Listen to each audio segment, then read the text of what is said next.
नमस्कार। WIF media registered के channel India mobile news के लिए मैं अमन कौशिक इस समय भिवानी के प्रसिद्ध डॉक्टर रवि भीष्म जी के हॉस्पिटल में हूं। तो आइए मैं आपकी मुलाकात करवाता हूं हमारी भिवानी के सामाजिक, राजनीतिक और अपनी विद्या में निपुण डॉक्टर रवि भीष्म जी से। डॉक्टर साहब, कई लोग कहते हैं कि कोरोना वायरस कुछ भी नहीं है, कई लोग कहते हैं कोरोना वायरस एक बहुत बड़ी महामारी है, कोई कहता है डरो, कोई कहता है मत डरो। आप एक डॉक्टर हैं, मैं आपके श्रीमुख से जानना चाहूँगा कि वास्तव में कोरोना वायरस है क्या और ये कितना डेंजरस है, इससे किस तरीके से बचना चाहिए। जहाँ तक कोरोना महामारी का संबंध है, ये एक बिल्कुल नया वायरस है जो कि 19 नवंबर पिछले साल 2019 को हमें इसके बारे में दुनिया का इससे सामना हुआ था। और इसके बाद जब शुरू के केसेस चीन में वुहान शहर में अस्पताल में गए तो उनको इसने शुरू में ही उड़ा दिया, यानी जो भी गया उसको तहस नहस कर दिया जी। मेन इसका जो असर जाता था वो फेफड़ों पे जाता था जी। तो उनके डॉक्टरों की समझ में नहीं आया कि ये क्या हो रहा है जी, इसको हम डील कैसे करें जी।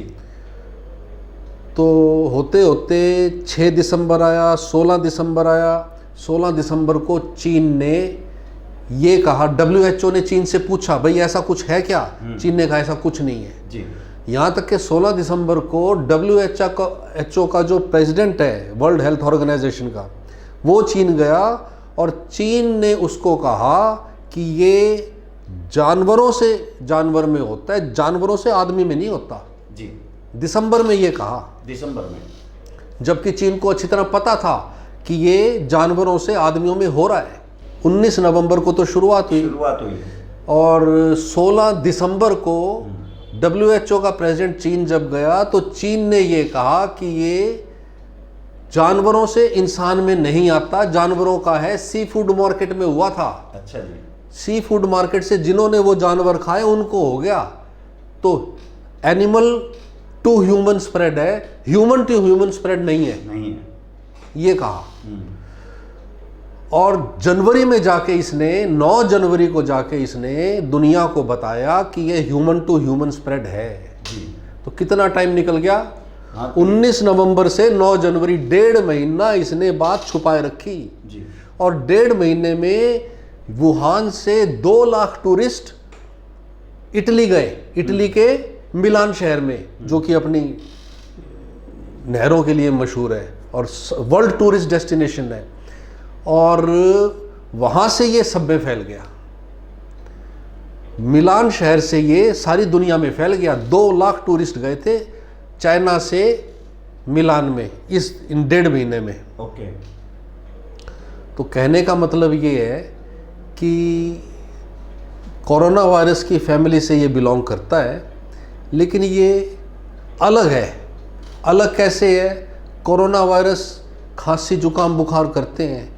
कोरोना वायरस हर साल हिंदुस्तान में आता है और इस मौसम में हर साल सैकड़ों हज़ारों मरीज फ्लू के आते हैं। और 2-3 साल पहले वो H1N1 आया था तो क्या था? कुछ नहीं हुआ हिंदुस्तान में, बाकी दुनिया में इसने तहस नहस कर दिया। लेकिन यहाँ लोगों में हर साल फ्लू आता है, उससे लड़ने की ताकत है जी। तो इसलिए यहाँ कुछ नहीं कर पाते जी। अब आते हैं हिंदुस्तान में जी। तो हिंदुस्तान में इस वक्त 24,000 लोग हो चुके हैं। हाँ जी। और मरने वाले कितने हैं? 500 जी। 25,000 में से 500 मरे हैं तो बहुत ही कम है। इतने तो रोड एक्सीडेंट इससे ज़्यादा मर जाते हैं। डेली मौतें होती हैं। हाँ, तो इतना कम कैसे हुआ? अब आपको एक और चीज़ बताता हूँ कि ये इतना ताकतवर वायरस है या हमें इससे लड़ने की ताकत कम है जी। तो ना तो ये इतना ताकतवर है, ना हमारे में इससे लड़ने की ताकत कम है। ये सिर्फ नए दाव पेच खेल रहा है, उन दाव पेचों से लड़ना हमें नहीं आता, इसलिए इतना सक्सेसफुल है। अच्छा जी। थोड़े टाइम की बात है, हमें भी इसके सारे दाव पेच पता चल जाएंगे, हमारा शरीर इसके लिए इम्यूनिटी बना लेगा, ये हमारा कुछ नहीं कर सकेगा। ठीक है, टाइम की बात है बस। ठीक है। अब अगले मुद्दे पे आते हैं कि अगर ऐसा है तो अमेरिका में इतने लोग क्यों मर गए? जी। अमेरिका में इतने लोग इसलिए मरे कि नंबर 1, वहाँ पे कभी फ्लू आता ही नहीं है। अच्छा जी। वहाँ की जो पॉपुलेशन है उसको फ्लू से लड़ना नहीं आता। अच्छा। और हमारे तो पैदा होते ही बच्चे को फ्लू से लड़ना आ जाता है। तो ये फ़र्क है दो सोसाइटीज़ में। और दूसरे नंबर पे क्या है कि अमेरिका में, इटली में सबसे ज़्यादा इटली में मरे, स्पेन में मरे। तो इटली से शुरू करते हैं। इटली में जो जनसंख्या है वो 32% 60 साल से ऊपर की है। अच्छा जी, वृद्ध ज़्यादा है। वृद्ध ज़्यादा है। 4 करोड़ आदमी है, 4 करोड़ में से देख लो कितने वृद्ध बनेंगे, 30%। 1 करोड़ मान लो, 80 लाख के आसपास जी। वहाँ 60 साल से ऊपर के हैं। जी। अब ताकत लड़ने की कम किस में होती है? नंबर 1 बूढ़े में, नंबर 2 डायबिटिक में, नंबर 3 उसके साथ में उसका दिल भी कमज़ोर है। दिल कमज़ोर किसका होता है? जिसके ब्लड प्रेशर की बीमारी हो। जी। नंबर 4 जिसके किडनी की प्रॉब्लम हो। जी। नंबर 5 जिसमें कैंसर हो रहा हो। जी। तो ये 5 चीज़ों वाले कौन कौन हुए? बूढ़ा आदमी, ब्लड प्रेशर वाला, शुगर वाला, किडनी फेलियर वाला और मैलिग्नेंसी, कैंसर वाला। जी।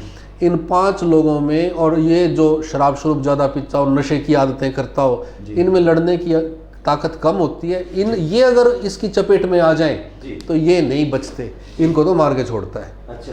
और जवान आदमी के हो जाए 18-20 साल की उम्र वाले के, तो उसका ये कुछ नहीं कर पाता। फाइट कर सकता हूँ, आराम से फाइट कर सकता है, कोई दिक्कत वाली बात नहीं है। तो इतने ज़्यादा लोग इटली में इसलिए मरे क्योंकि वो नंबर 1 60 साल से ऊपर के थे। अच्छा अच्छा। और अगर इटली में मरने वालों की मीन एज निकालें कि जितने आदमी मरे हैं उनकी मीन एज कितनी थी, तो वो मीन एज थी 82 साल, 82 ईयर्स। Okay okay. तो देख लो, जितनों को इसने मारा, बूढ़ों को मारा, जवान को कुछ नहीं कर सका इटली में। अब आओ अमेरिका में। अमेरिका में 60 साल से ऊपर वालों की पॉपुलेशन है 29%। ठीक है। उसी हिसाब से अमेरिका में मार रहा है। ठीक ठीक ठीक। नंबर 3 चीन पे आ जाओ। चीन में 60 साल से ऊपर वालों की परसेंटेज है 18%। अच्छा जी। तो चीन में कम को मार सका। अब हिंदुस्तान में आ जाओ। हिंदुस्तान में 60 साल से ऊपर के लोगों की पॉपुलेशन है 9%। ओनली 9%। हिंदुस्तान में इतना तहस नहस नहीं कर पाएगा। डॉक्टर साहब, जैसा कि आप देख रहे हैं, कोरोना के कारण पूरे देश में लॉकडाउन लगा हुआ है, तो आपको क्या लगता है कि हमारे देश के जो प्रधानमंत्री जी हैं, हमारी हरियाणा सरकार है, क्या वो इस मैटर को ठीक प्रकार से टैकल कर रही है? कहीं कोई कमी तो नहीं लग रही है आपको?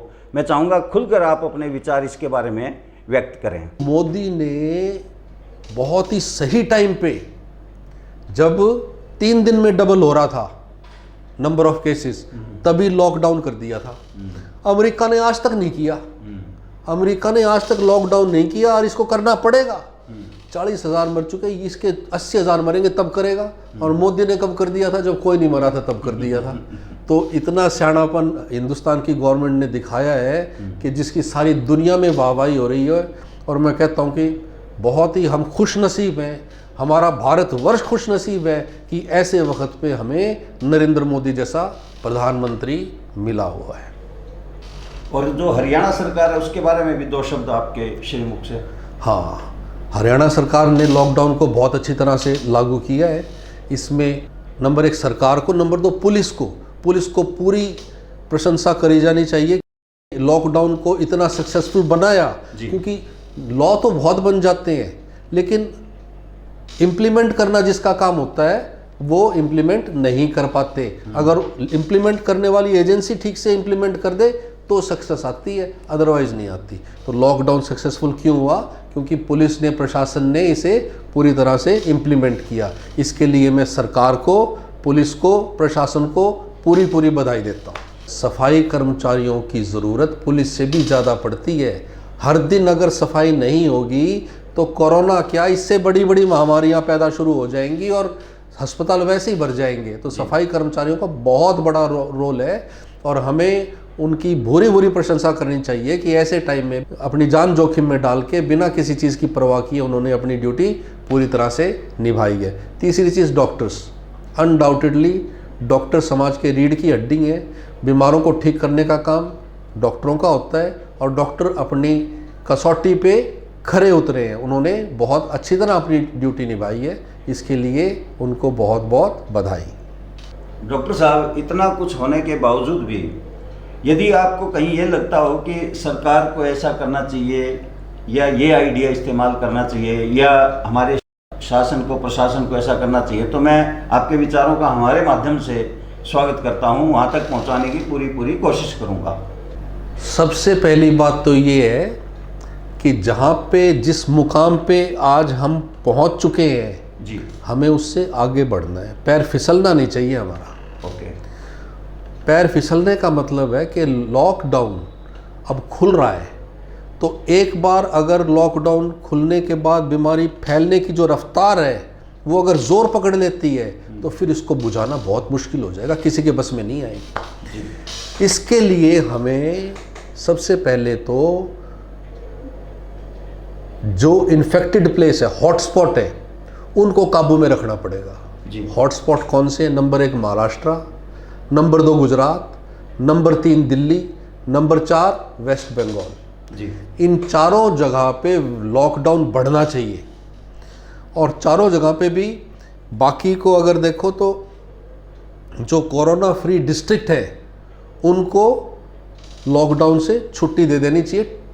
कंडीशनल क्या कि अगर आपके पास फिर कोरोना का संक्रमित मिल गए तो दोबारा से लॉकडाउन इम्प्लीमेंट कर दिया जाएगा महीने के लिए। देखो लॉकडाउन लगता है तो उसका, आज अगर लॉकडाउन लगाया है तो उसका असर 14 दिन बाद मिलता है जी, क्योंकि जितने संक्रमित मरीज हैं वो ख़त्म होंगे तो 0 पे आएगा। अगर इनकी संख्या बढ़ती रही, अगर 15 दिन बाद लगाए तो उसका 15 दिन बाद आएगा। तो ये लॉकडाउन जो चल रहा है ये काबू में रखें, रफ्तार ना बढ़े, मरने वालों की संख्या ठीक हो जाए और ठीक होने वालों की संख्या पूरी हो जाए। तो इसके लिए हमें लॉकडाउन को इसी तरह से या इससे भी ज़्यादा, इसके लिए मुझे लगता है कि महाराष्ट्र में, जहाँ तक सवाल बम्बई का है ना, मुंबई बहुत ज़बरदस्त हॉटस्पॉट है, तो वो तो हमें ऐसा लगता है कि सेना को ही देना पड़ेगा, क्योंकि उद्धव ठाकरे अब तक सफल नहीं हुए हैं, असफल रहे हैं पूरी तरह से हर फ्रंट पे। तो बम्बई को तो मेरे ख्याल से, महाराष्ट्र में और पूना को, इन 2 जगहों को तो फौज को सौंपना पड़ेगा, हमारी सेना को सौंप देना चाहिए। नंबर 3 दिल्ली और गुजरात, तो इन पे हमें ध्यान ज़्यादा देना पड़ेगा, यहाँ पे भी लॉकडाउन बढ़ाना पड़ेगा जी। डॉक्टर साहब, इस समय आपको विशेष तौर से हमारी भिवानी के दर्शक बड़े दिल से देख रहे हैं। मैं चाहूँगा आप उनका मार्गदर्शन करें कि वो इस महामारी से कैसे बच सकते हैं, उनको क्या क्या प्रिकॉशंस बरतने चाहिए। मैं दर्शकों से भी गुजारिश करूँगा कि कृपया डॉक्टर रवि भीष्म जी की बात को आप गौर से सुने, इससे आपका फ़ायदा और फ़ायदा ही होगा।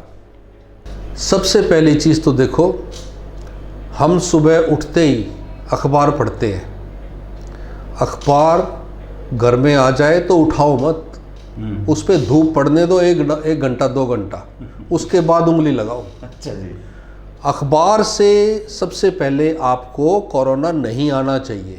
अच्छा। नहीं लो सबसे अच्छा, अगर लो तो पहले उस पर धूप पड़ने दो, ठीक है, उसके बाद हाथ लगाना है, नंबर 1। नंबर 2, सब्जी वाला आता है, सब्जी पहले तो अपने बैग में लो और उस सब्जी को सीधे पानी में डालो, उस पानी में मीठा सोडा मिला हुआ होना चाहिए। अच्छा जी। उसमें डालो जी, थोड़ी देर पड़ी रहे उसमें, घंटा 1.5 घंटा, और उससे भी पहले अगर धूप में डाल सके हम, आधा घंटा धूप लगा दो, उसके बाद मीठे सोडे के पानी में से निकालो, उसके बाद प्रयोग करो। नंबर 2, जो पैक्ड फूड आता है तो उसके जो कवर होता है उसको सीधे साबुन के घोल के अंदर डाल दो, पड़ा रहने दो आधा घंटा, उसके बाद निकालो, साफ करो, उसके बाद हाथ लगाने यूज़ करो। अच्छा, उसके बाद आता है कि आपको बाहर जाना पड़ता है घर से, तो एक स्पेसिफिक कपड़े रख लो, वही पहन के एक ही आदमी जाएगा। अच्छा जी। ये नहीं कि घर का कोई आदमी कभी चले जाओ जी। और हफ्ते में 1 बार सब्जी के लिए जाओगे और तभी जो ज़रूरतें की चीज़ें वो लेके आओगे, ठीक है, वही आदमी जाएगा। वो जाओ, उसी कपड़े पहन के जाओ वापस, मास्क लगा के, कैप लगा के। सिर के ऊपर भी अगर कोरोना किसी ने छींक मार दी और बालों में कोरोना आ गया तो आप उसे घर में ले आओगे, सबको बीमार कर दोगे। इसलिए कैप, मास्क, हाथ में ग्लव्स, जाओ वापस आओ तो बाहर का जो पहला बाथरूम है ना, उससे पहले ही अपने ग्लव्स, मास्क, कैप और कपड़े उतार के बाथरूम में जाओ, नहाओ, कपड़े बदल के फिर घर के अंदर आओ। और जो कपड़े और ये मास्क वगैरह तुम लेके गए हो, इसको डंडी से उठा के धूप में घेर दो, धूप में डाल दें। 1 घंटा इसको धूप लगने दो अच्छी तरह। उसके बाद सर्फ की बाल्टी के अंदर वो कपड़े डाल दो जी। तो कपड़े डिसइंफेक्ट हो गए, कैप हो गई, ग्लव्स हो गए और आप खुद हो गए। ये अगर आप करते रहोगे इस तरह से तो कोरोना आपके पास किसी भी तरह से नहीं आ सकता। देखो, कोरोना आपके पास नहीं आएगा जब तक आप कोरोना के पास नहीं जाओगे, वो उठ के आपके पास आने वाला नहीं है। डॉक्टर साहब, देखने में आ रहा है कि हमारी जो भिवानी के लोग हैं, उनका कहना है कि भिवानी में तो कोरोना वायरस है ही नहीं, कोई केस है नहीं, तो तफरी के मूड में रहते हैं। और देखने में आ रहा है कि हमारा शासन प्रशासन वो भी थोड़ा ढीला पड़ गया है। इस पर आप क्या कहेंगे? देखो जी, अब दुकानें भी खुलने लगी हैं, किताबों की दुकानें खुल गई हैं, दूध का बूथ खुल गया है, बिजली की दुकानें खुल गई हैं, तो एक्टिविटी तो बढ़ेगी जी। लोग अपनी दुकान खोलने के लिए जाएंगे और जाएंगे तो ग्राहक भी दुकान पे आएंगे, तो एक्टिविटी तो बढ़ेगी। लेकिन उसमें ध्यान यही रखना है कि आदमी से आदमी के बीच में 2 मीटर का फासला हो। जैसे मेरे और आपके बीच में अब 1 मीटर का फासला है, तो ये कम से कम 1 मीटर का फासला तो जरूर हो। और यूरोप में तो ये 2 मीटर का रखते थे जी। 3 फुट, 3 सवा 3 फुट की, 3 सवा 3 फुट का तो जरूर होना चाहिए। ऐसा है, इस वायरस के बारे में हमें कुछ भी पता नहीं था। ओके। तो इसको यूँ कहते थे कि पहले तो कि हवा में ये रह ही नहीं सकता, फिर उन्होंने पकड़ा कि भाई हवा में रह सकता है लेकिन 2 घंटे से ज़्यादा नहीं रह सकता। उसके बाद देखा कि कितनी दूर जा सकता है, तो 6 फुट से ज़्यादा दूर नहीं जा सकता, 6 फुट कर दिया उन्होंने कि 3 फुट से ज़्यादा नहीं रह सकता, तो 6 फुट की दूरी रखेंगे। अब वुहान की एक स्टडी ने कहा कि ये तो 10 फुट पे भी पहुंच जाता है। तो इसको धीरे धीरे हमें पता चलेगा कि ये वायरस क्या है। पहुंचने को तो ये कई हजार किलोमीटर भी डॉक्टर साहब, इस संकट काल के दौरान आपने हमारे दर्शकों के लिए जो उपयोगी बातें बताई हैं उसके लिए मैं आपका शुक्रिया अदा करता हूं, और जो समय दिया उसके लिए मैं आपका तहे दिल से आभार व्यक्त करता हूं। मोस्ट वेलकम, थैंक यू, बहुत बहुत धन्यवाद।